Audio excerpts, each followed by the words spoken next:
నమస్కారం ETV news కు స్వాగతం ముందుగా ప్రధానాంశాలు జమ్మూలో ఉగ్రవేట ఉధృతం రంగంలోకి దిగిన 500 మంది కమాండోలు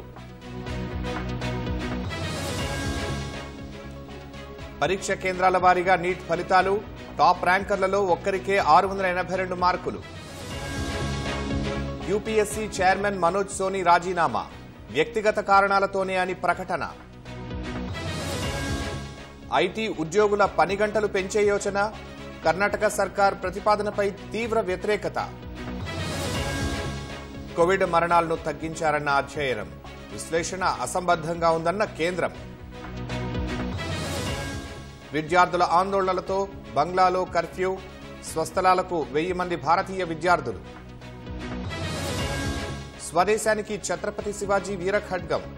మ్యూజియంలో ప్రదర్శనకు పెట్టిన ప్రభుత్వం